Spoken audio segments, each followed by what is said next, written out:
What I want to talk about today is something that we've discussed a little bit in passing over the last couple of yesterday, but I want to put it together in a sort of more comprehensive way, which is what was the role of monetary policy as a causal factor in the lead up to the crisis, and what are the implications for the future conduct of monetary policy. And the way I want to do it is to look at 5 approaches that have been discussed and debated. First, to tell you what people have said, and then give you my assessment of them. And the first one's related to John Taylor, and his view is that it's not the formulation of monetary policy was at fault, but its implementation by the Fed. The second approach is associated with the name of the Bank of International Settlements, and it's that monetary policy made an error in not responding to asset price inflation. The third one was something that was raised by Olivier Blanchard. And when I give you these names, by the way, that doesn't cover everybody that was involved, but these are the ones that I'll talk about, which is that he raised this in a discussion at the IMF, which is he's concerned that the level of inflation being targeted may be too low. The fourth one was Joe Stiglitz, who argued that the crisis was partly a result of central banks' excessive focus on inflation to the detriment of financial stability. And the fifth one was Lars Svensson, and if I had another name, I should put Don Cohen up there, which is the role of monetary policy in causing the crisis was minimal, and there's no need for significant changes to the conduct of policy. All 5 do agree that there are many elements over and above monetary policy that contribute to the crisis, and they must be addressed to avoid future problems. But they do have different views of the role that monetary policy played in the lead up to the crisis and the way that monetary policy should be conducted in the future. Now let me begin with John Taylor. He argued that, quote, monetary excesses were the main cause of that boom, he meant the housing boom, and the resulting bust, and, quote, monetary policy was too easy during this period. And in his papers, he does go to some length talking about other errors in policy making by the Fed and the government. But the starting point of his analysis is that interest rates were held too low for too long, and that this led to the housing boom and the subsequent bust. And the picture, which comes from Taylor's 2007 article, you can see that from the years 2001 through 2006, that the interest rates, the policy interest rates by the Fed were well below what would have been prescribed by the Taylor rule. And indeed, in 1903-04, when interest rates were 1%, the Taylor rule was suggested 4%. So there's quite a big difference there. It's too easy from his point of view. Now, Ben Bernanke responded to Taylor at the AEA meetings earlier this year, and he emphasized 2 or 3 things. Okay, you're not picking up? Okay. If I were taller or bigger, it could work. Okay. That one of them, which is a relatively minor point, was the difference between the CPI and the PCE deflator. But more importantly, he talked about the fact that the Taylor rule prescription that John Taylor used and was the source of that earlier picture was based on currently observed values of the data, inflation, actual output gap, and whereas he and the Fed used one that's based on real-time estimates of the output gap and forecasts of inflation. So the difference really means that using inflation forecasts, it puts more weight on increases in inflation that are expected to be longer lasting than on those expected to be temporary. And he goes on, and this is a quote, he goes on to say the alternative Taylor rule that he would use, which is the one in green, is much closer. It gives you a path of policy much closer to that followed throughout the decade, which is blue. So you can see, whereas the red one was the one Taylor had, and that showed a very substantial gap between what was actually done and what was being prescribed. The green is not much above the blue. And indeed, the difference, you might argue, was deliberate easier policy by the Fed because of concerns about deflation in the earlier part of the period. Now, Taylor responded 9 days later, didn't take very long, in a Wall Street Journal article, I think it was the 10th of January, which he said, look, the forecasts of inflation by the Fed were too low, and therefore they came out with too low interest rates. Secondly, if you used average private sector inflation forecasts, interest rates were still too low for too long. And thirdly, Bernanke cites no empirical evidence that his alternative to the Taylor rule would improve central bank performance. Now, I don't find Taylor's arguments that monetary policy was a major cause of the crisis persuasive. The business of whether you should use forecast inflation or actual inflation, central banks will judge whether inflation movements are likely to lead to longer-lasting pressures or not, and they'll respond mainly to the former, only the ones that are likely to lead to longer-lasting pressures. He also understates the concerns about inflation, and that certainly had quite an influence on the Fed's thinking. But more importantly, in some ways, even if interest rates were too low for some period of time, which might explain at least part of the asset bubble, it really could not explain the implosion of the financial sector, in my view. To be fair to Taylor, he also places considerable weight on other areas of policy in explaining the effects of the asset price bubble and bust on the financial sector. But the other thing is that even if you take Taylor's argument at face value and you agree with it, it doesn't have any implications for the future of monetary policy except that the Fed should do a better job, but there was no necessary fundamental change to the policy framework. Now, the BIS has long argued that central banks should pay more attention in the context of policy to asset price movements. And underlying this argument is the view that overly easy policy could result in asset price inflation even in the absence of inflation of goods and services price inflation. In fact, there's a variant of this argument which goes that, in fact, long periods of price stability could even be a causal factor and lead to asset price inflation, because in a world with low interest rates, there's always the search for yield, and over and above that, there's an underestimate in circumstances of stability of various kinds of risk, and therefore people underestimate risk, and we certainly saw that this time. And examples, in addition to the most recent one, are the US in the 20s and Japan in the late 1980s, where low goods and services price inflation preceded an asset price boom and bust, which also led, of course, to an economic bust. The BIS argues that you can identify circumstances in which asset prices and credit are increasing at excessive rate, and interest rates should be adjusted in such situations to avoid damage from the inevitable reversal of bubbles. For example, Borio and Lowe in 2002 argued sustained rapid credit growth combined with large increases in asset prices appear to increase the possibility of an episode of financial instability. The view in central banks for many years has been that it's very difficult to determine whether a very sharp asset price increase is will result in a boom that will inevitably reverse, or it's a equilibrium real change, and equilibrium asset prices are responding to favorable economic potential developments. This is what someone termed yesterday, it's different this time. Sometimes it is different. Actually, sometimes it is an equilibrium change. The conventional wisdom in central banks has been that monetary policy should not react to asset price movements, but should stand ready to respond to effects of an asset price bust. In other words, provide stimulus to the economy if the asset price bust had real implications. Bill White put it very neatly in the title of an article he did recently for the Dallas Fed. Should monetary policy lean or clean? The BIS view is monetary policy should lean against the upswing of credit cycle. The conventional view in central banks is that lower interest rates should be effective in cleaning up the effects of the bust afterwards. Now, clearly, in the most recent episode, cleaning was not sufficient. But the question still remains whether monetary policy has a role in leaning against bubbles or should the authorities be using measures other than interest rates? And a couple of questions I would raise in that respect. One of the problems with the BIS prescription is not simple or self-evident in how to make it operational. Could interest rate movements have much effect on asset price increases expected to be in double digits without having a massive effect on the economy? A quarter or a half of a percentage point is not going to cut it if people expect double-digit increases in asset prices. But a 10% increase in interest rates is also not going to cut it in terms of the real economy. Also, given the lag and effects of interest rate adjustments on economic variables, what should a central bank do as a bubble builds up towards the peak? Should it raise interest rates to prick the bubble or lower interest rates to help offset the negative effects on the economy from the bust part of the asset price cycle? Of course, the answer from the BIS would be you should act even earlier before it builds up, but that, of course, is also a very demanding challenge. Turning to Joe Stiglitz, I found on Stiglitz's website there was a lecture called Interpreting the Causes of the Great Recession of 2008, which, according to the website, was to have been delivered at a BIS conference in June 2009. That's what he wrote. It never was delivered, so I have no idea what happened, but it's intriguing.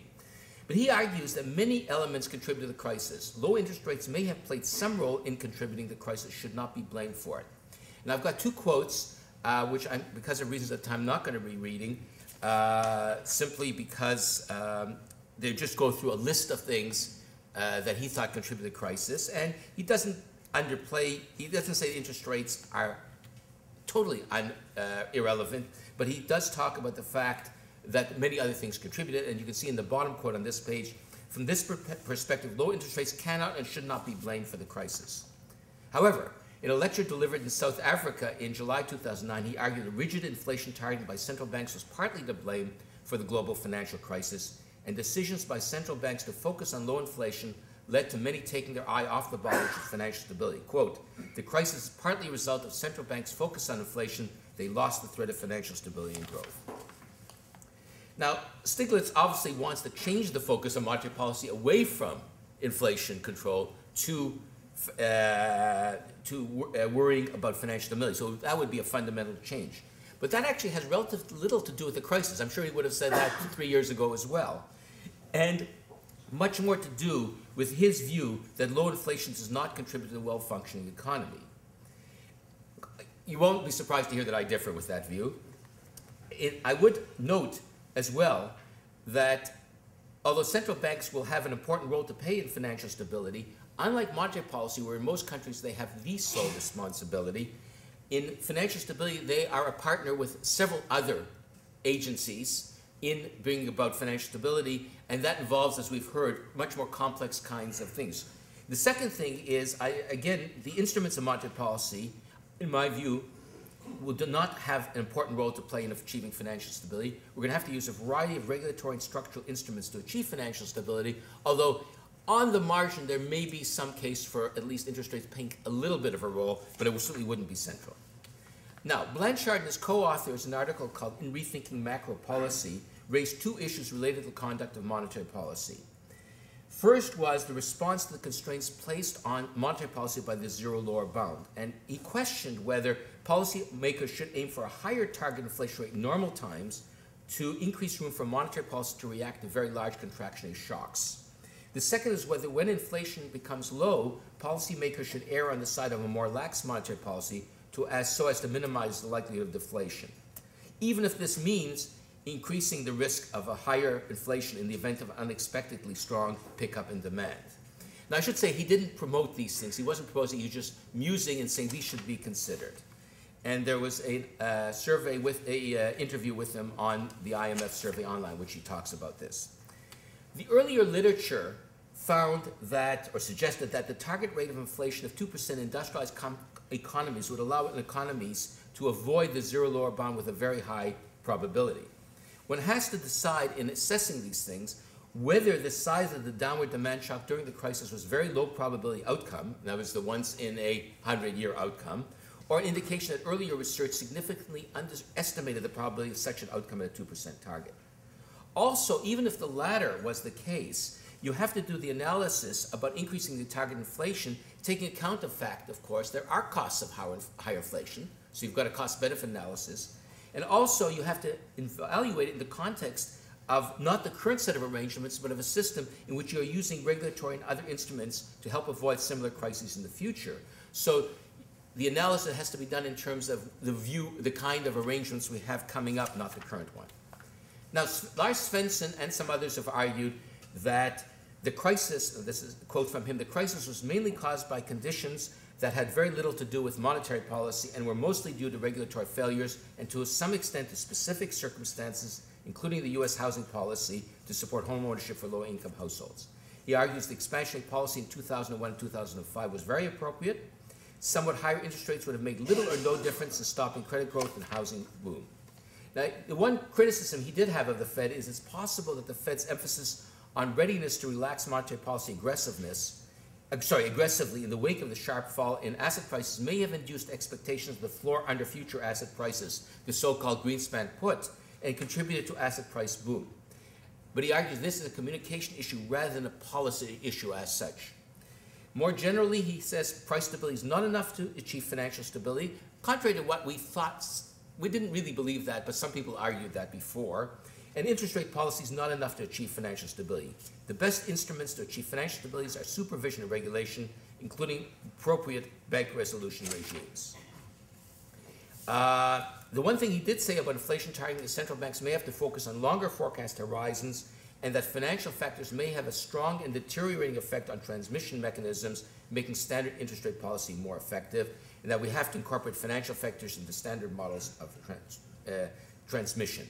In the end, my main conclusion so far from the crisis is that flexible inflation targeting applied in the right way in using all the information about financial factors that is relevant for the forecast of inflation and resource utilization in any horizon remains the best practice monetary policy before, during, and after the financial crisis. I am very much in agreement with the view set out by Svensson and others like Don Kuhn of South, similar views that monetary policy is not the central cause of the crisis and the fundamental changes are not needed in the conduct of policy. Other instruments, regulatory, supervisory, and structural, are needed for financial stability. And what I wrote here is, if time permits, I was going to give you the 5-minute lecture on what were the causes of the crisis, but I don't have that time, so I will go right to the concluding remarks, wrong button. In my view, you have to give a multifaceted explanation of crisis. I have about 23 different ones in about 6 different buckets. And they're largely structural, regulatory, or the low interest rates may have played some relatively minor role. There is a lot of blame to go around to a lot of people for this. And, you know, we've talked a little bit whether you want to talk about compensation, you want to talk about credit rating agencies, but as I say, that's not for, we don't have the time for that. Now, flexible inflation targeting with a low target rate of inflation remains the best framework for monetary policy. Regulatory and structural instruments are best suited to dealing with financial stability issues, and more research is needed on financial macro linkages. And for those of you who were there last evening at the dinner, and Paul Jenkins' speech certainly talked about what the Bank of Canada is doing in that regard, and I'm sure every other central bank and a lot of academics are as well. It is the hot button issue for the next while. Thank you. Thank you,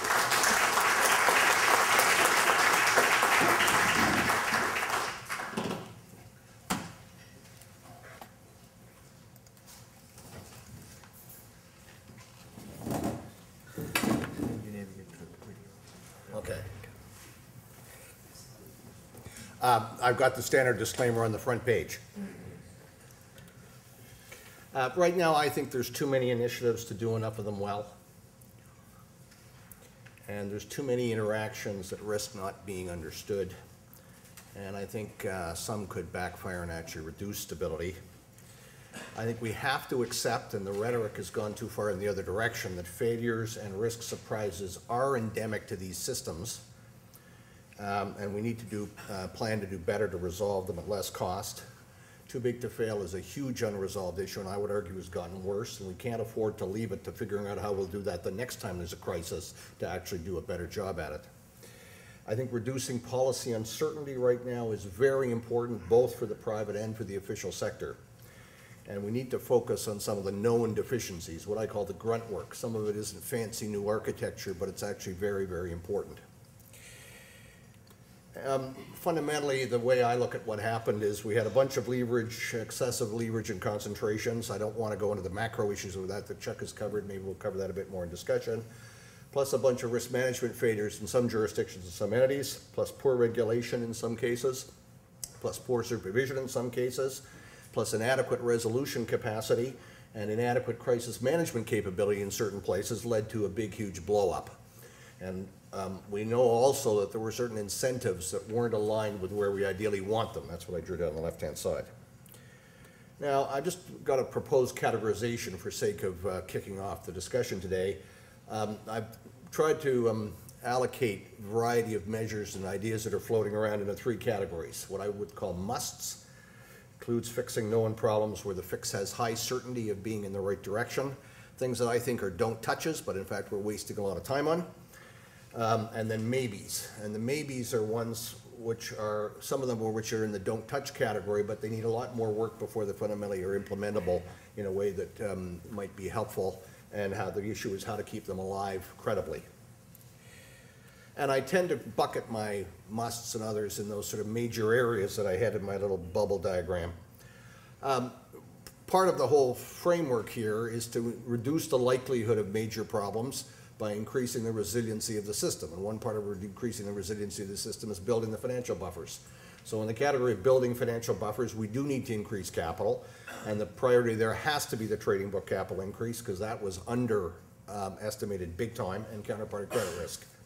I argue that we need a simple buffer above the minimums. The minimums probably need to be a bit higher, but efforts to calibrate that, which is one of the things that the international regulatory community is looking at, efforts to calibrate that to a level that would largely prevent failures of individual institutions when there are serious systemic crises, will produce capital levels that are unrealistically high and will actually reduce the benefits of intermediation in the economies.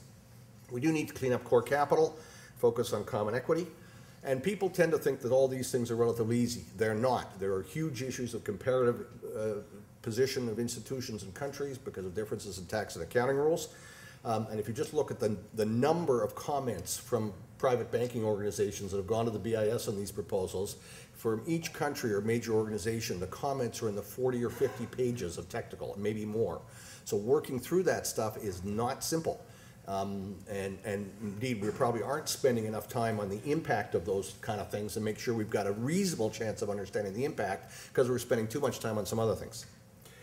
We do need to improve the supervision of major banks in a number of jurisdictions.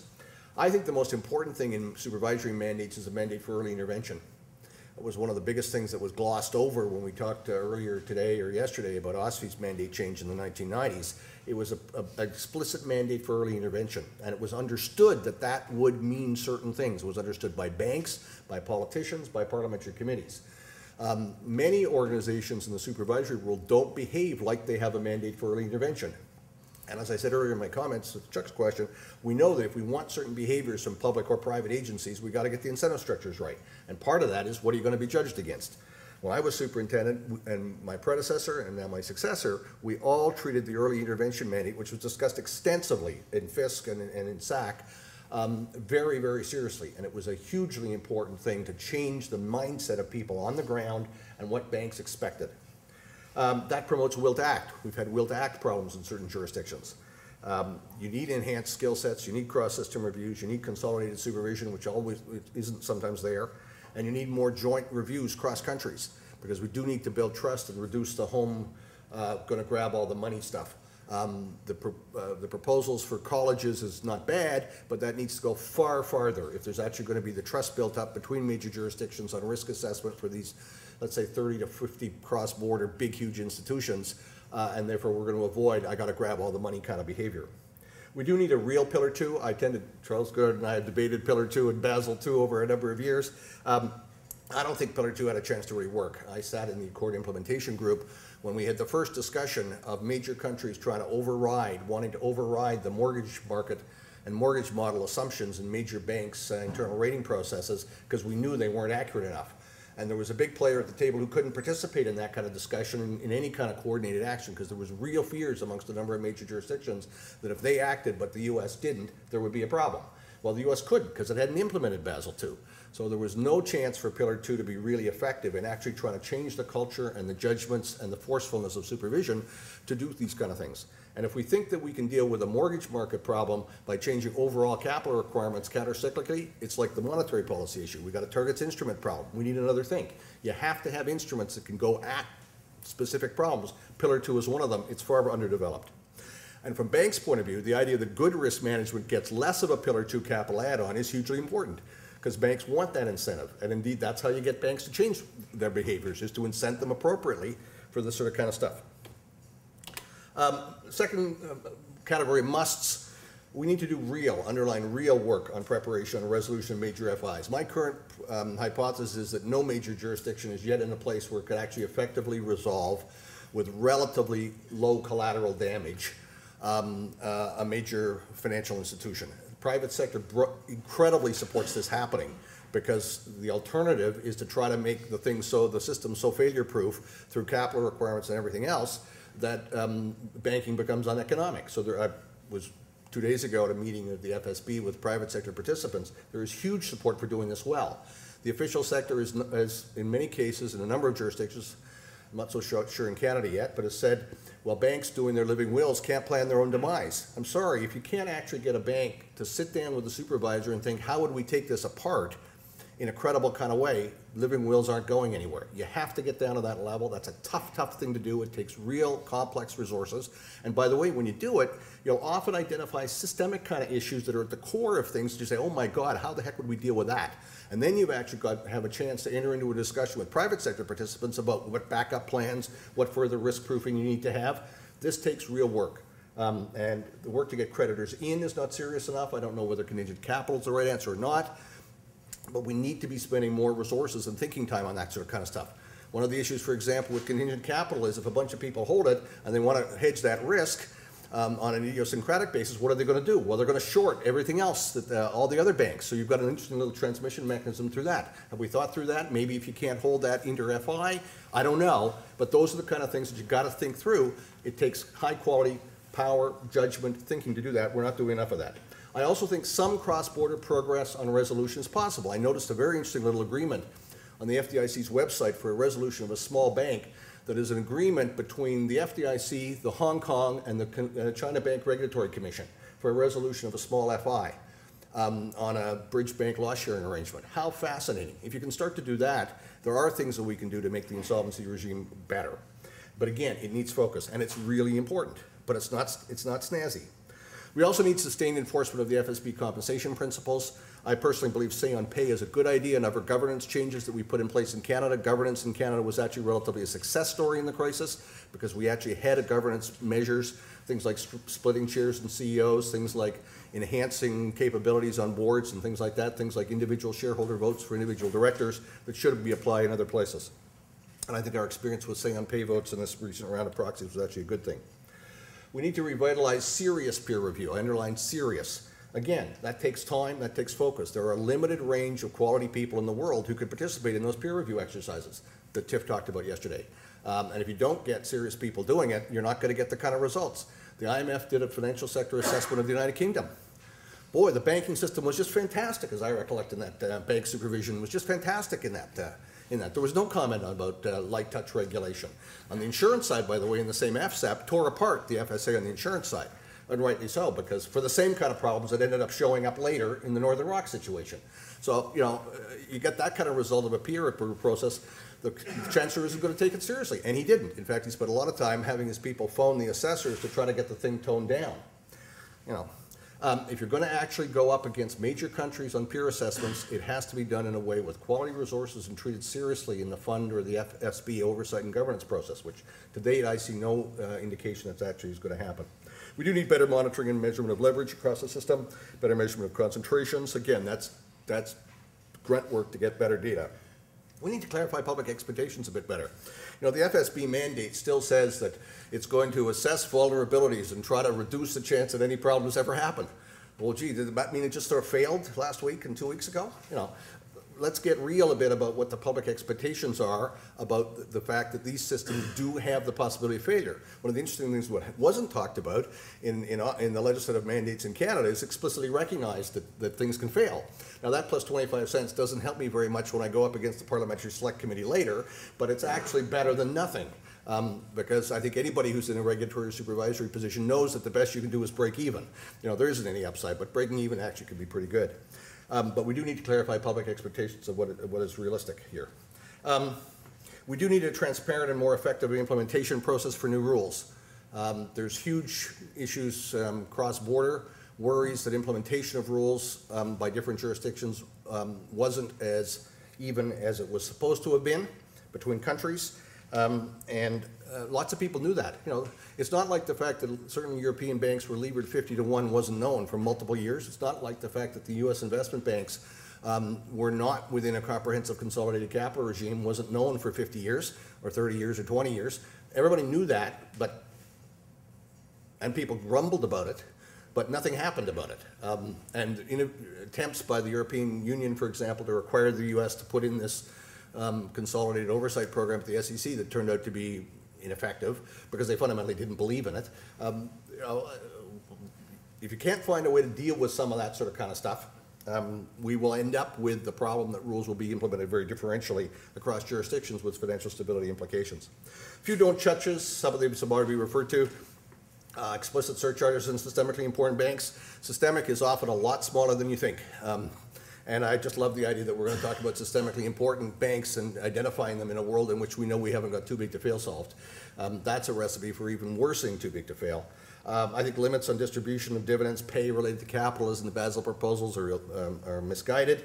I think the current liquidity proposals are misguided. If you run them for Canada, I think it's triple the amount of term funding that has ever happened in the Canadian marketplace under those proposals. We do need to do better on liquidity, but right now what's happening is users of liquidity, banks, are being told to go longer. Providers of liquidity, funds and so on, are being told to go shorter. And if we could push that too much farther, we'll basically say that the intermediation process of banks is no longer functioning in these economies. Global taxes on banks, many of them actually add to risk. Pre-funded resolution spots have been talked about, and I don't think the Volcker rule or splitting up banks is all that sensible either, but a lot of intellectual time and implementation time is going into trying to think those things through that would be better spent on the other things. Ring-fence capital liquidity by individual countries is a big, huge problem. It's probably going to get worse before it gets better. And I've talked about the capital calibration. I would put countercyclical capital rules for now in the don't touch category, because I'm not convinced that we've got enough sense of how those would work in practice, nor do I think we have enough sense about how changes have to occur in market expectations to allow them to be symmetrical, as Pierre talked about yesterday.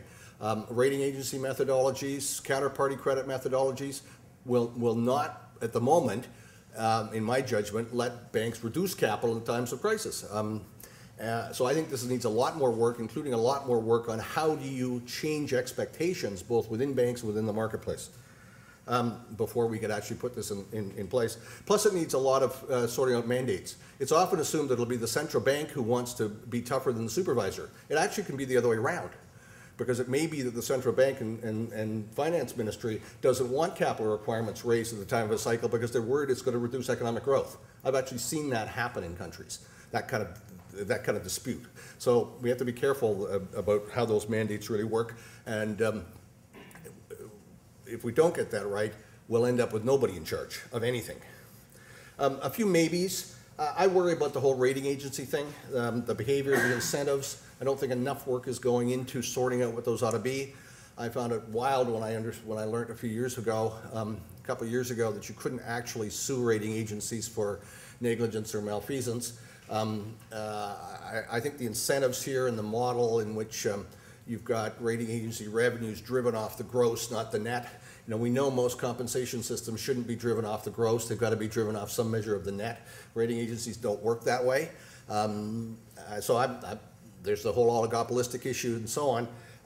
I think this is being handled much too piecemeal at the moment, and I think that's hugely important, because those who think that ratings can be eliminated from the system or can be taken out of the regulatory structure aren't living in the real world. What about leverage in the non-regulated sector? We're spending a huge amount of time thinking about leverage in the regulated sector, but what about the non-regulated sector? What are we doing there? And I'm not arguing we should extend the safety net or the prudential regulatory system into the so-called shadow banking system, but I don't see enough talking about, so what do you do with the issue that excessive leverage may start arising through activities of the so-called non-prudentially regulated sector outside the banks? And indeed, if you get the bank stuff calibrated too far, we're just going to push all that much more out into the shadow banking sector. Countercyclical capital I've talked about. Provisions, countercyclical provisions I put in the maybes, because again, this is an example where bank regulators and some people have been pushing against the accounting standard setters for as long as I can remember, and I was personally involved in that to some degree. And we have both a difference of philosophy, which the FSB has not been able to narrow, plus we have a big, huge implementation issue, because auditors don't like to be in the position of having to audit stuff that is so forward-looking that they're taking excessive legal liability by putting their name on the statements. And if we don't solve that, we can talk about countercyclical provisions till we're blue in the face, but it won't actually happen in practice, and that's the experience in Canada when we tried this. Stable, workable, fair value rules. It is not helpful to banks or to financial stability to have fair value accounting rules that have to be changed partway through a crisis and invite political intervention of one form or another. And yet we know, and many said beforehand, that the fair value rules that were being developed had inadequate implementation guidance, had inadequate consideration of stability issues. And I see that the IASB is now just moving back from one of the most crazy things, which is that you could have your gain in your income when your debt gets downgraded as you get closer to failing. That was the way the old fair value rules worked. Many said that was incredibly problematic, and the IASB is now proposing to move away from it. Again, this is hard, tough stuff. when we're trying to impose a system that fundamentally doesn't work in markets where there aren't active prices, sorting out what to do is a very difficult thing to do well. It's important, it's hugely important, and so it's a maybe. We're not going to get it solved this year. And indeed, we're probably not going to get it solved harmoniously between the US and Europe. The leverage ratios I'm fine with, but only if they're a backstop. If they're not a backstop, if they bite too much of the time, the incentive effects are actually perverse. So a comment about that, Don Drummond did. And in liquidity, I think there may have to be a round 2, but I would argue to scale back to round 1 maturely from what it is now to actually be credible and realistic, which is not being treated as right now. And then we have to come back and see what are the impacts and are we comfy.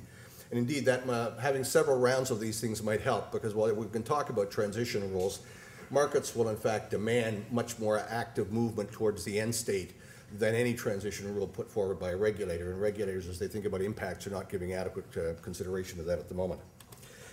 That's it. My list, just for fun.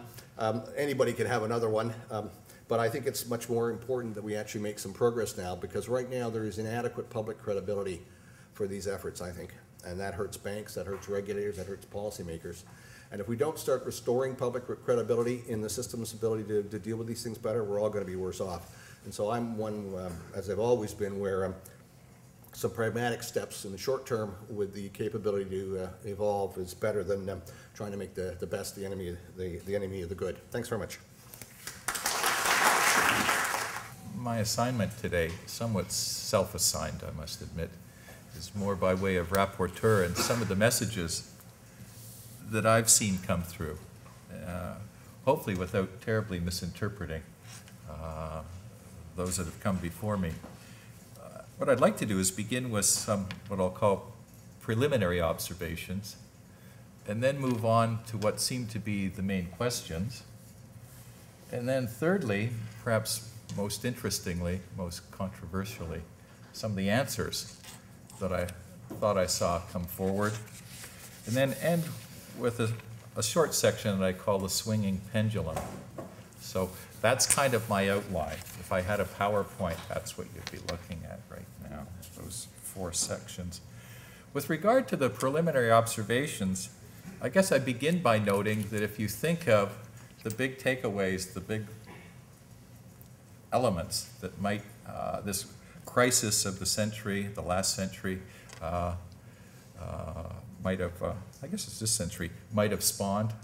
I don't see a Keynesian style revolution about to take place, like the Great Depression spawned.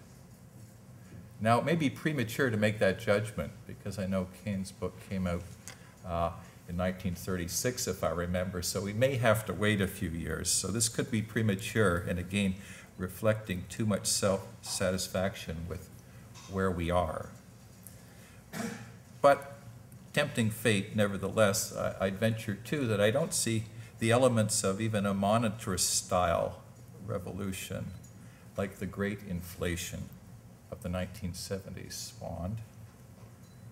Well, where does this take me? Well, the second observation is, and this isn't to minimize the importance of all the initiatives and the work that's underway, but I see, as I look at macro stabilization policy, financial regulation, and supervision, something that is more by way of an extension, meaningful evolution, perhaps an accelerated evolution, given events, but building on things that were in train. We were reminded, for example, in an earlier session, that the macro-prudential concept dates back at least to the Cross Report of 1986, and I imagine diligent researchers could go back and find antecedents well before that. Certainly central banks had been publishing financial stability reports for a long time with the ostensible purpose of identifying systemic risk and flagging it. So I see an increase in intensity in the main. And just a final footnote on this, I found it interesting looking at the structure of the program. I think it's reflective of where we think we stand, at least in terms of our level of satisfaction our understanding of certain issues. As I looked at the number of people that were asked to speak on fiscal policy, it was 2. As I looked at the number of people speaking more centrally on monetary policy, it was 4. So we got twice as much there to chew on. And as we looked at financial reform, supervision, regulation, it was 8. So 2, 4, 8. And now this may have reflected the bias of our conference organizer here. It may, no doubt does, owe quite a bit to the origin of the crisis. But I think it's meaningful, and it's reflective in the sense of the degree to which we think more is needed, more work. Third observation, preliminary. The pendulum seems to have swung in several important and intriguing ways, and certainly there's what I would term a marked back to the future aspect to some of it. And I'll have more to say about that in the last section of my remarks. As to the main questions that seem to come forward, a lot of them, and many of them sort of born of a realization, somewhat belatedly, that we had perhaps this false sense of comfort, form of complacency in the profession maybe, tripped up perhaps by our success in the great moderation. I've grouped the questions, tried to anyway, into 3 buckets with some unavoidable overlap. Those that deal with monetary policy, those that deal with fiscal policy, those that relate to financial regulation and supervision. Got 6 questions under monetary policy, and I don't pretend they're exhaustive. First, did monetary policy cause or at least contribute to the crisis? Here I'm looking at Chuck, thinking of Don's remarks. Second, was monetary policy too narrowly focused on price stability? Closely related question. Third, should central banks target a slightly higher rate of inflation? Fourth, should central banks have paid more attention to asset prices and credit growth? Clearly relates to that second question, too narrowly focused on inflation perhaps.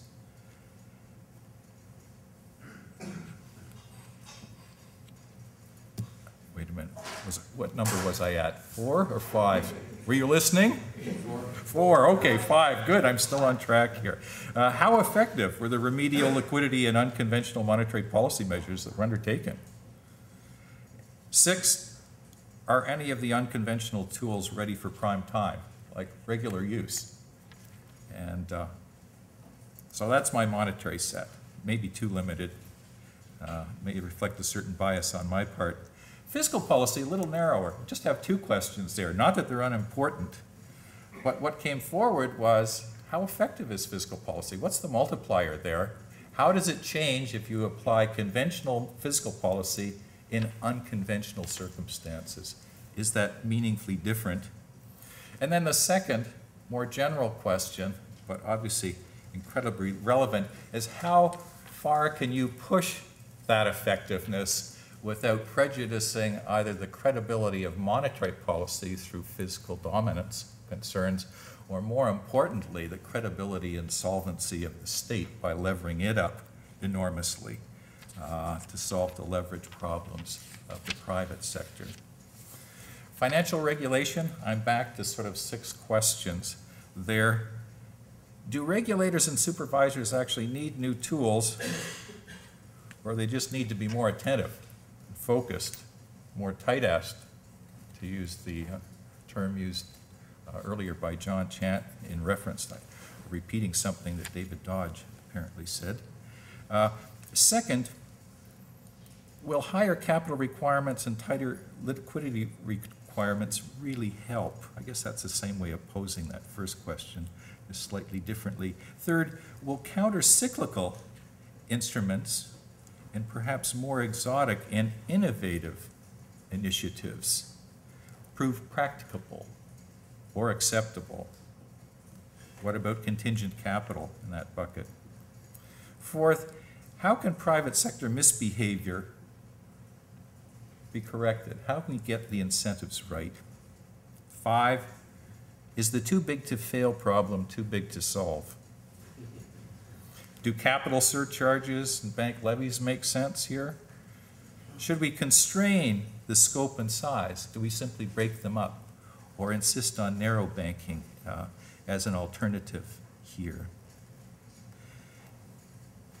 I'm losing track of questions here, but under a bucket called 6, I'll call institutional questions and issues. And here, just 2 subcomponents. First, can a meaningful distinction be drawn between monetary and financial stability?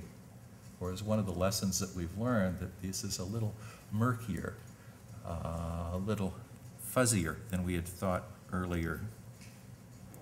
Can a meaningful distinction be drawn between macroprudential and micro and macroprudential regulation and supervision? If these are closely related, what are the consequences of that for institutional design? Underlying all of these is a fundamental question, of course, what's the cost benefit to anything you might anticipate? And this has come forward a number of times. And it relates to 2 elements. How exceptional is the sort of event we've just come through? Is it once in a lifetime? And here I'm thinking in terms of 80 or 100 years, not John Chant's 9 lives, because I think that incorporates a lot of crises that occurred and were no doubt serious for individual countries even, but not globally imperiling the way the Great Depression was or what we've had more recently.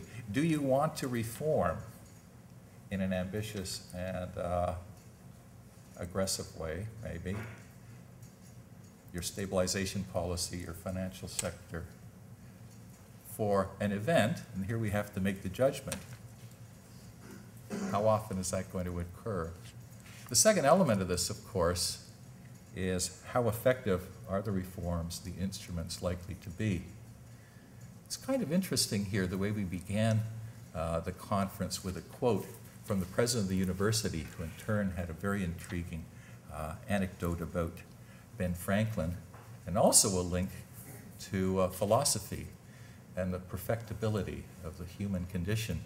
And I thought she might have gone one step further, actually, and drawn a link to another famous American, Alexander Hamilton, because he had a strong desire for order, a strong desire to improve the human condition, and an optimism about perfectibility of that.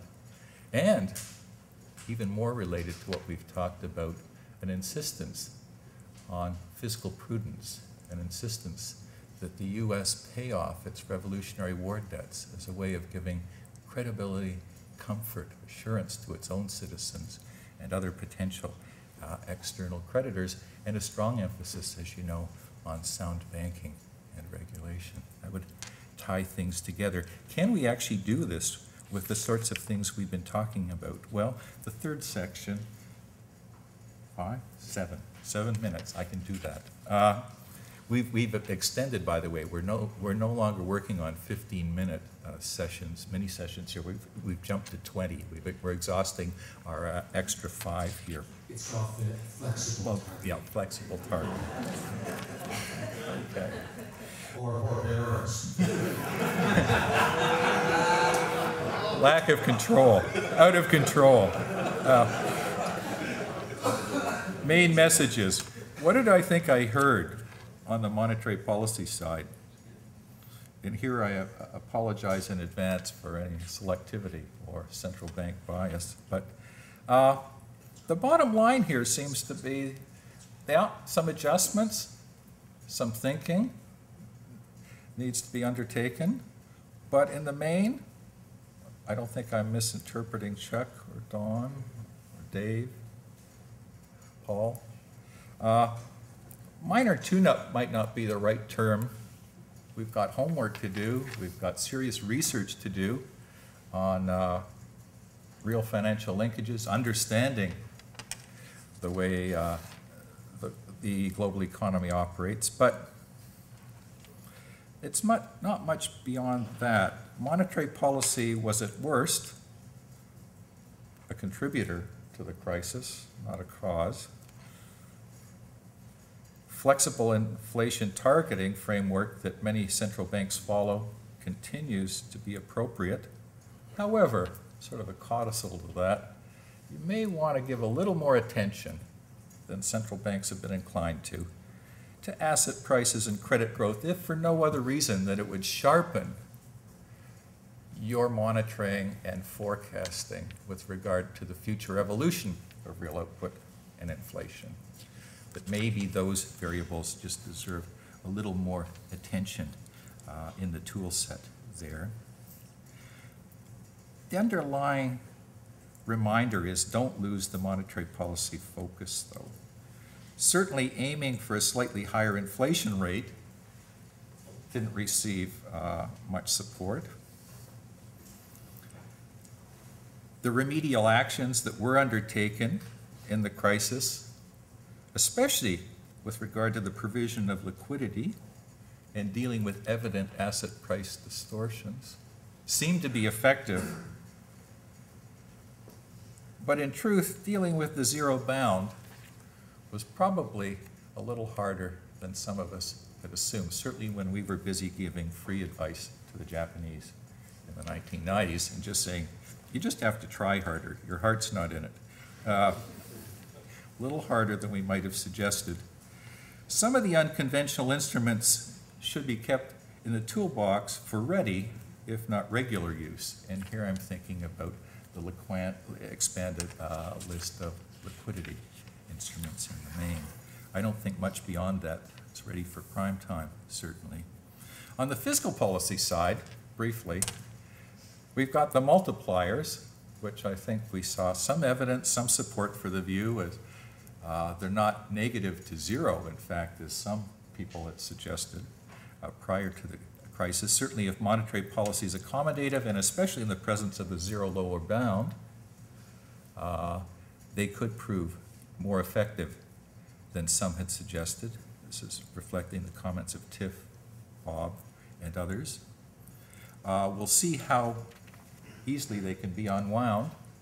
I think the message here was this can be very effective as a supplement, a complement in a true crisis, but only use as needed because there's a hangover associated with this. Long-term challenges in terms of potential growth and cost of capital. So don't use too readily, and reverse as soon as possible. And certainly, experience recently suggests that overuse carries dangers in terms of the credibility risks, solvency concerns I mentioned earlier. On the financial regulation side, bottom line is it's hard to find the bottom line. There's more divergence of views here. That's where you jump from the four people speaking to it to the 8. Less consensus, but certainly there was a general sense that more can be done, more should be done, but quotes, keep your expectations realistic, keep your initiatives focused, don't try and do too much. The reform agenda broadly mapped out by the G20, the FSB, and various BIS committees, certainly going in the right direction. More and better capital, leverage limits, more and better liquidity, more transparency, improved compensation systems, better oversight, credit rating agencies, etc. All in the right direction.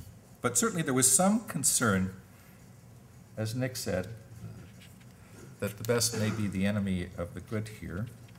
Some of what's being proposed might not only be unnecessary and ineffective, but actually counterproductive. And I didn't have a chance to listen to Charles, which I know would have been an excellent presentation, but I did read your paper, and I've had the benefit of hearing you on earlier occasions and drawing on your experience, sort of an element of, again, I wouldn't say skepticism, worth trying some things, but try and get a resilient system because bad things are nevertheless going to happen. Some favored a more targeted and selective approach, as I've mentioned. Counter-cyclical buffers, capital buffers, mixed reviews. Contingent capital, mixed. Some interest, worth exploring, but not everyone was sold. More definite no to surcharges and bank levies, and certainly a suggestion that some of the new liquidity rules could pose a problem. I'll leave it there, except to note the swinging pendulum, and I promise this will take me 1 minute. What did I mean by back to the future? Well, clearly, as a number of people noted in our first session here this morning, if you ask people to weigh stability versus efficiency, where they are on the competition versus stability scale, some of them may have shifted over time. Certainly, more skepticism about market efficiency, market rationality, more concern about market imperfections and the role government intervention can and must play to remedy some of these things. Some of it manifesting itself internationally in the form of support for capital controls as a macro-prudential device that might be used at times. Some of it domestically taking the form of oligopoly is your friend, maybe. Interestingly, second element here, the elevated status and recognition given to fiscal policies. I'd say there's kind of a back to the 50s there too. Fiscal policies in the fore, intervention. Many of the macro-prudential tools that have been talked about are reminiscent, if you think about them, of the tools that used to be applied in a selective way to markets, and there may be a case for now. The trick, of course, will be to make sure the pendulum doesn't swing too far. In the 50s and 60s, we were used to these. In the 70s and 80s, 90s, we spent a lot of time dismantling them in the name of market liberalization. We thought government failure was more costly than market failure. I think there has been a shift, a reweighting there, but the trick as always will be to get it right. So I've taken more than my 5 minutes. I apologize. I'll sit down.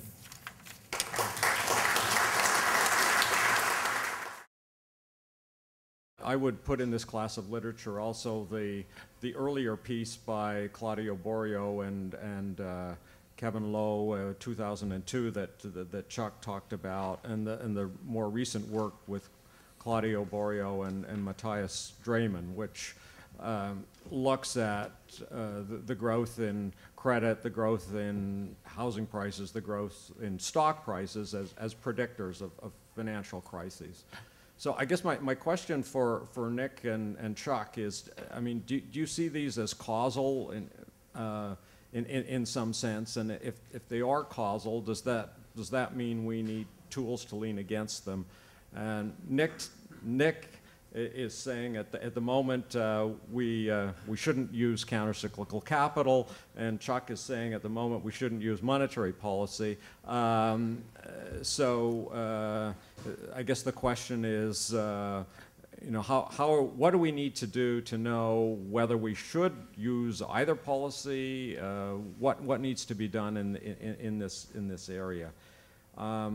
I guess a related question, particularly on the monetary policy side, is whether central bankers, particularly in other countries, haven't exaggerated what could go wrong if monetary policy leaned at least a little bit against the cycle, because the question has often been put in terms of pricking bubbles, which I think is silly, as opposed to leaning in a mild way. And on leaning in a mild way, whether central bankers haven't concentrated enough about the real things that are happening when bubbles are going on. In particular, in the high-tech bubble, what you saw was huge amounts of cable were being laid that was never going to be used, and that had real consequences in the future when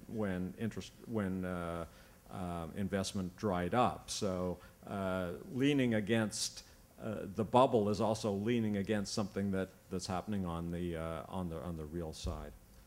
Those are my questions.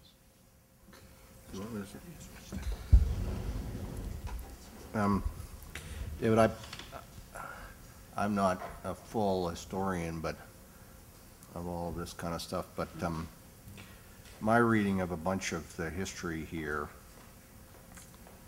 is that there are rates of credit expansion, whether on a subsectoral basis or economy-wide, that do build up bubbles that no regulatory system is going to stand against when they burst, whatever it is that triggers them bursting. And so people who think that they can solve a problem of financial stability and ensure, and I think that word is very ill chosen by many policymakers, ensure sort of close to zero failures in those kind of economic and financial conditions are just whistling Dixie. So the interesting issue is, what contribution can various instruments make to deal with that? And I think it's actually a problem now that we have lots of people saying, not me, and we aren't actually spending enough time on what are the progress we could make with practical instruments to look at how they could be deployed given the various kinds of excessive credit growth that we might expect to see in economies based on what our historical experience has been. So one of the things, as you know, why I'm against a lot of work on automatic credit cycle capital stuff is because I actually think it has a target instrument problem for a bunch of the things that we have seen in the past and likely will see. And it has the same kind of target instrument problem as monetary policy would. If you pretend you're going to prick a bubble with monetary policy, I totally agree, it's not going to happen. You're not going to do it also with countercyclical capital policy. And that will pose a cost that will be politically undesirable and not justifiable on a bunch of participants in the marketplace if you wanted to actually try to avoid a credit bubble because of that. On the other hand, we haven't talked about the elements of fiscal policy that aren't macro fiscal policy, but are structural fiscal policy stuff that is designed to promote certain markets or debt financing. You know, the reality is the U.S. regulators could not stand in the against of a decline in underwriting standards driven by Fannie Mae and Freddie Mac. And they're very frank about that. They couldn't. You know, and I understand why they couldn't. And that then became propagated against the system because you had those government-sponsored entities as a matter of public policy dropping down the risk curve with huge implications. So countercyclical capital requirements wouldn't help that. Joint collective action on behalf of the authorities who care about financial stability to go to somebody and say, unless you want to blow up, we're going to have to stop this somehow, as has occurred in Canada on some occasions. So we need to talk about what are the credible, realistic tools that could actually deal with these kind of things. And I think we've got too much ideas of putting things on automatic pilot. I personally believe there is a role for macro policies to help, including perhaps monetary policy some kind at times. But again, putting it on automatic pilot would be a mistake. In Canada, we had a view in the mid to late 90s that capital requirements are too low. It was pushed by the superintendent's office. We thought we needed to raise them because of the inevitable downturn that was going to happen. We didn't know when. I think it would have been great to have had a bit better of a macro framework so that the Bank of Canada could have stood shoulder to shoulder with the supervisor at that time when we went and fought about raising capital requirements. So I think if we'd started to look at what are the indicators that we can start to look at collectively between central banks, fiscal authorities, regulatory authorities, what can we start to communicate about how we will act when those indicators get outside of bounds? I think there are practical things we can do, but I see a lot of work going on sort of things like automaticity, a bunch of sort of kind of target instrument problems that aren't actually getting us very far. Interesting question, Dave. I guess the way I view it is, and it maybe pick up a little bit on what Nick just said, it's this question of automaticity. I think to the extent that there's information in growth of credit, in asset price bubbles as to how it would affect the economy, of course, I would agree that we should be reacting to it. And in fact, in a sense, we do lean against the cycle. We work on the forecasts of output, the forecasts of inflation as the sort of crucial driving elements in setting monetary policy. And to the extent that it's empirically the case, and it is an empirical question, that credit and asset prices have good leading information, as Borio has argued quite strenuously, then that should be one further factor looking at your future, your predictions of output and inflation. But I guess it still needs a little more work. As you know, over the sort of 30 years I was at the bank, we tried to work, as I mentioned last evening, we tried to sort of figure out the role of credit and how it is as an indicator time and time again without much effect. And maybe it's episodic and so on. So I think there's still, obviously, it's worth doing, but it's not so much responding to credit growth as such, but rather than that as a information variable, or if you like, as an indicator of what it might do to the economy. So I don't think we're very far apart on that. But I do want to make one important distinction. We've had bubbles and we've had bubbles, and some bubbles have been disasters and others have been minor blips. The high-tech bubble, yes, it cost a certain amount of pain, et cetera. It didn't bring down the economy the way this did. And in my view, the reason is that it didn't cause an implosion of the financial sector, which brings us back to the structural side. One of the things that I look at, and I didn't get a chance to, and I won't talk about as causes, related to the fact that certain behavior was going on which was very, very risky for those things which are at the center of our intermediation process. More importantly, I think the institutions, because again, the markets themselves, if they have problems, they have problems. I put it very bluntly, I never worried, for example, about the Goldman Sachs and so on, you know, or the hedge funds and so on. If rich people want to screw away their money and get rid of it because they're being too risky, that's their problem. Where it becomes our problem in a much more serious way is if, for whatever reason, the financial institutions are acting in such a way that this will bring them down, and either we can't allow them to fall, too big to fail, or we have no mechanism for dealing with it, no resolution, etc., that becomes serious. So, and I think if we can actually deal with the financial sector part, if you like, the intermediary part, we're in much better shape because we'll always have bubbles and we'll always have busts because that's the nature of the systems we run. But I'd much rather see them affect individual wealthy people's wealth, and that's just too bad they took that risk. But what really worried me about this one, for example, is where there was a view that it wasn't a public sector issue, such as Goldman Sachs, and suddenly we discover they are too big to fail, they're very important, they're too interconnected, whatever, and suddenly they're within the safety net and not allowed to fail. That is serious, and that is problematic, and I think that's what at the heart of this.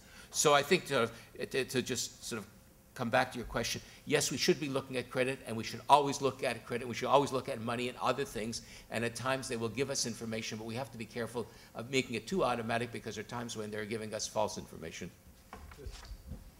Maybe a footnote on that.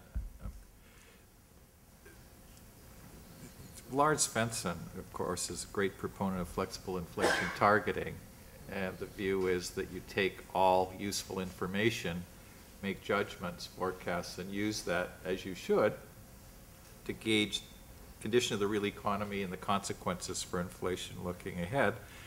Certainly there was a sense, and this speaks to not a flaw in the framework, but maybe a flaw in the implementation, where some potentially useful information wasn't taken on board. You can debate that, so it was an implementation error. The trick here, the debate, better term, really centers on whether you need to push that further.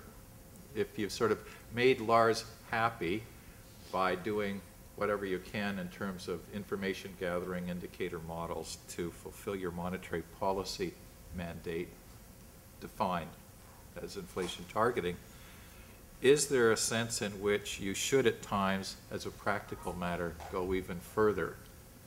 And what I heard Don and others say is there were probably, although this is early days because we don't have them yet necessarily, other instruments that would be better for this. The problem, of course, is some of them are untested. They're a hope rather than a reality.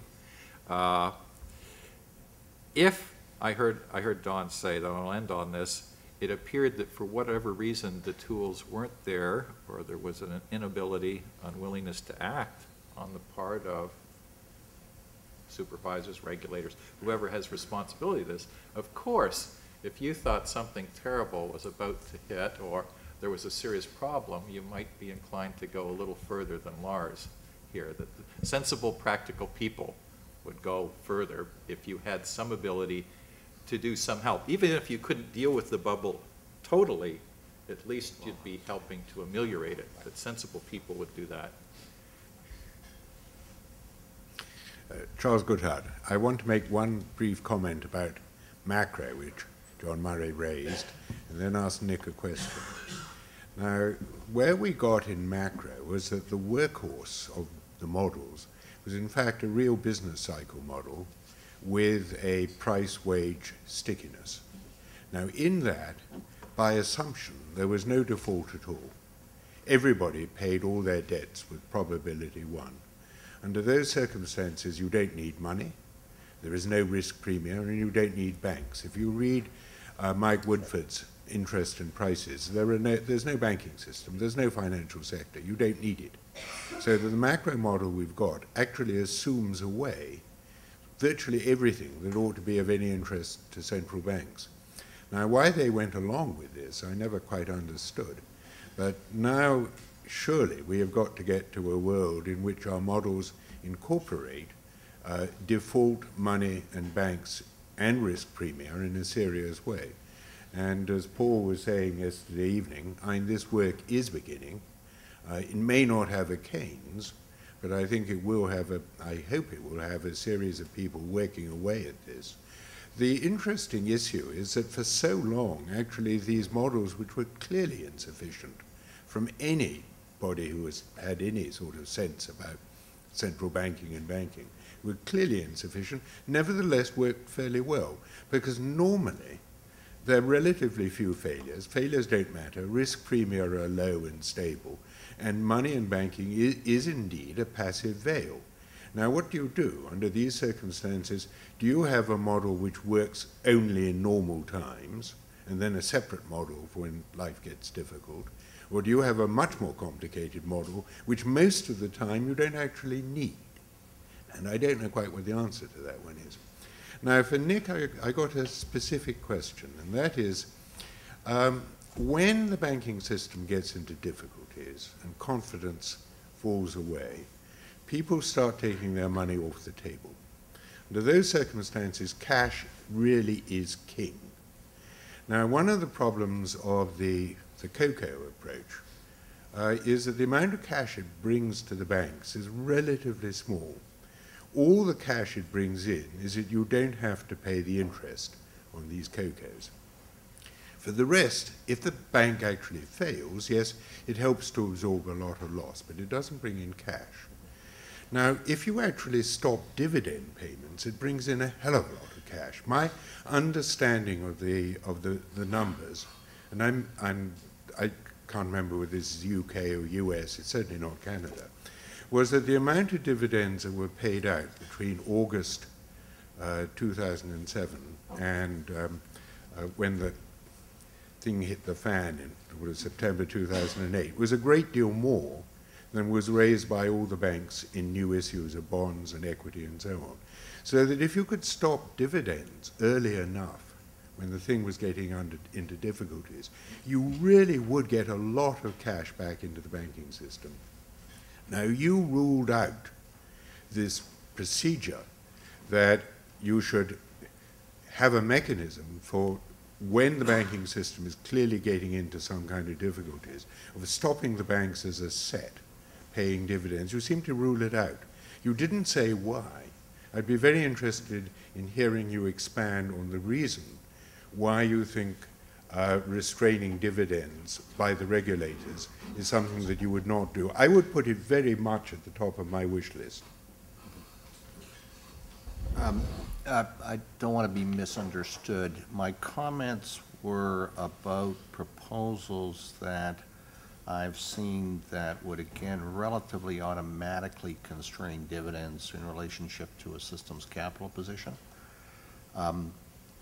The possibility of restraining dividends when I was a regulator was always high on the list, and all the regulators have the authority to do that I know of. I think that what I'm worried about is that some of the proposals I've seen have inadequately focused on a range of problems, some of which you yourself talked about in your presentation. I think of situations in which you may have a system that is under some stress, but only a certain number of your systemic banks are under material enough stress. So if we have a system-wide dividend restraint, then we've got an information problem that suggests a broader lack of confidence than we might. There's a signaling issue there, and we know that, as you said, one of the issues we have in financial stress is that markets tend to assume that problems one place may be elsewhere and take their money off the table. I also think that in some cases, dividend restrictions, many institutions in the crisis stopped increasing dividends. Some actually cut them. I don't know how much of that was their own decision and how much was the regulators. And I'm not talking about Canada, but in Canada, basically everybody stopped increasing, and it was a material source of additional capital. And some introduced automatic dividend reinvestment programs that didn't have them, which was also an interesting material source of additional common equity capital. I think in some cases, institutions and their supervisors might support this judgment, because I remember having gone through this and talked to other supervisors who'd gone through this, came to judgments that in that intermediate range of severity of cases, before you get to really serious, when the judgment was that actually dropping dividends compared to going and issuing new capital in the marketplace might actually be deleterious, and that's a judgment about how dropping dividends might impact on the bank's perception and on the ability for it to raise capital in the marketplace. And sometimes the differential tax treatment rule, may actually mean that one is better than the others.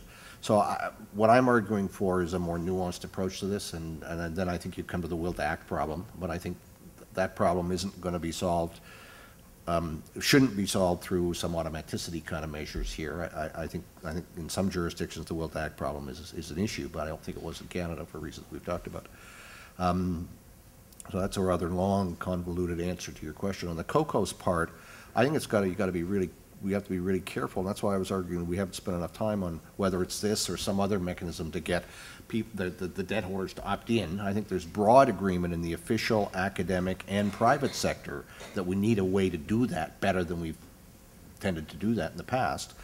And I think that's hugely important, too big to fail. Now, whether that's COCO's, whether that's some other mechanisms, whether that's how resolution authorities work and that they're better able to credibly communicate their expectations and act on them, I don't know.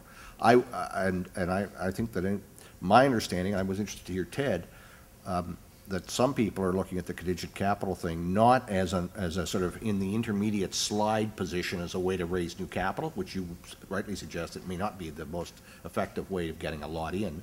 They're looking at more as in the end game, how do we try to reduce the cost to others and make a resolution actually more likely or more feasible economically. I think those are two different goals. I tend to think of them more in the latter, as how do you make a resolution more feasible and impose some more costs and reduce the cost to some others. So I would not look at the contingent capital as a sort of way of recapitalizing, but John Chand had a different view that you start to trigger it partway through. I don't know enough to sort of think through that, but that's exactly what I think needs to be done. Just a very brief comment on macro models. One of the reasons that it's been so hard to work credit and the banking system into macro models is, I think, because their problems are episodic. As you suggested, most of the time they behave well and you don't really need to look at much more than the interest rates. But there are episodes, there have been episodes. There was the one in, I think it was the early 90s, where the northeastern banks in the United States, the credit, the headwinds, Greenspan's headwinds and so on. In those circumstances, you do need to address that directly. This is a debatable one, but I would prefer a suite of models simply because the complexity of these models is going to be such that to use them in normal circumstances, it'll make it much harder for senior management of the bank to deal with it. As I struggle with the DSGE models and so on to try to explain, how do you explain those results to senior management? It strikes me that the simple 4 or 5 equation model is much easier to use for most of the time, even if you've got another one behind it. But that doesn't mean we shouldn't be doing a lot of work on it. There was used to be, if you go back to the 60s and 50s with Reg Q and so on, there was work done on these kinds of things. And they became less necessary in a way as we got more efficient banking systems and so on. But now we should have, I think Paul was suggesting that as well, a suite of models which you might use in different circumstances. Sorry, I just want to say one other thing on contingent capital or other measures to get debt holders into equity holders or get capital in. Unless the official sector ultimately ends up being clear about what the mechanisms are and what the expectations are, these will risk not working. You know, we saw in the crisis a number of institutions that instituted innovative instruments which were callable and deliberately callable, but that feature had been severely underassessed by rating agencies, and there was huge market surprise when some institutions called those. So if we have some of these newer instruments that it's not clear and credible what authorities are going to do and they can explain that well in advance, the likelihood is that whatever actions they take will cause surprises, and it's the surprises that end up making the authorities then recoil from actually taking action because they're not sure they understand what the impact's going to be out there. So we need better clarity about how these will work in practice, and that requires real work and communication. Nick Rowe, Carleton. Chuck, I think it was 6 different possible theories that you listed as to why monetary policy might have caused the crisis and the recession. I think you left one out, and it's far simpler than any of the other 6. The person who's articulating the 7th theory best is the economic historian Scott Sumner. And at its simplest, this theory is that tight monetary policy caused the crisis, caused the recession. In particular, tight monetary policy around September, October 2008. And this theory fits the facts. Suppose you have a tightening of monetary policy. What do you expect to observe as a consequence of that? First, you'd expect to see asset prices falling. We saw that. Next, you expect to see aggregate demand falling with all of its consequences of falling output, falling prices. And if people expect these consequences, so if they expect to see falling aggregate demand and falling prices, you would also expect to see nominal interest rates fall as well, as they did. Through a normal, orthodox lens, this theory that monetary policy suddenly got tight towards the end of 2008 sounds crazy, because you say, look, my God, we were cutting nominal interest rates very quickly. Perhaps not quickly enough, but you were cutting them, and therefore loosening monetary policy. So you look at low interest rates as a sign of loose monetary policy. But if you look at it the other way around, you can see that the very low nominal interest rates on safe assets were a symptom of tight monetary policy. I think you have to start taking this 7th theory of what caused the crisis seriously. It's influential. I think you will start to see, God, maybe not a monetary history of the United States, but something that analyzes this crisis through the perspective of overly tight monetary policy very seriously. Chair has told me to be brief, and I will be. It does sound crazy to me. You're right. And we can talk about this over a beer at some point, but the notion that, yes, it has some of the same effects as tight monetary policy, but I'd sort of like to look at what is it the Fed did at that point that you would define as tight monetary policy. I mean, it's got to be some kind of action. Whereas all the other alternative views relate to changes in behavior by the markets, by the concerns about solvency and so on, by institutions and so on, which make a lot more sense to me, because I didn't see the Fed doing anything at that point, unless I missed it. At any rate, we'll talk about that, but it does, on the surface, sound nuts. So. Okay, we will now take a last question. Okay, Huntley Schaller, Carleton University. I thought that Charles Goodhart made an excellent point. Many of the things that seem to have played a prominent role in the recent financial crisis are things that don't appear in standard macro models. somewhat independent role of asset prices, the shocks that may arise from financial intermediation. And what many people have suggested is that we need, kind of two sets of models, one to cover normal times and one to cover crises. But another perspective is that these things may actually be important in other times, but that we've neglected them.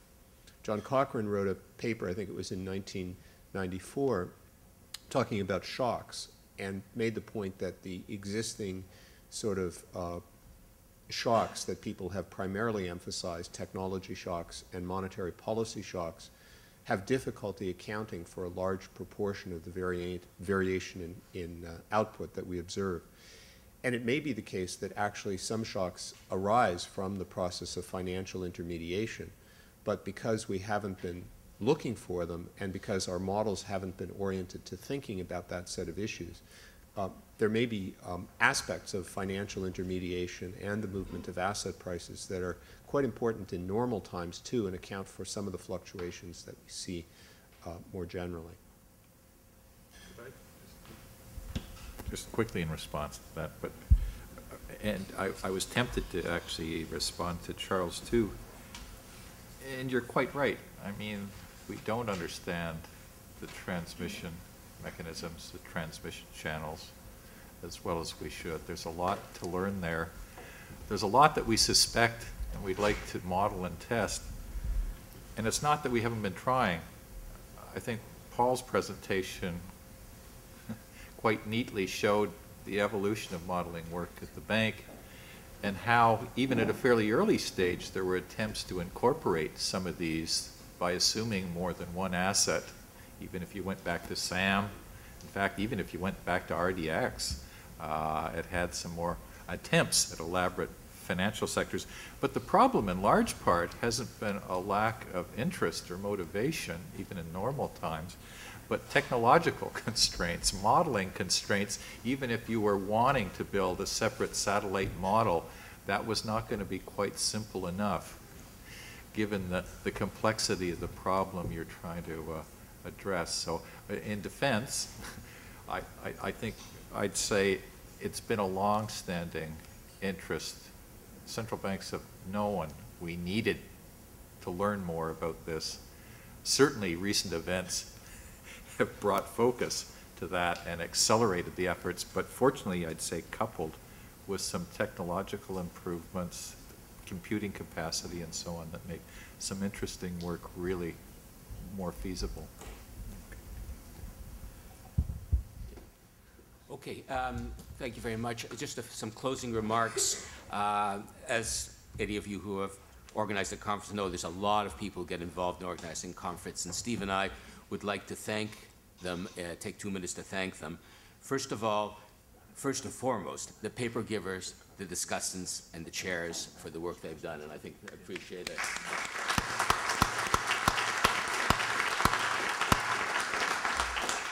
And you, the audience, because there was never a paucity of people at the microphones, and that always has made for very lively discussions afterwards. Then there are the people who are behind the scenes, and let me just list them.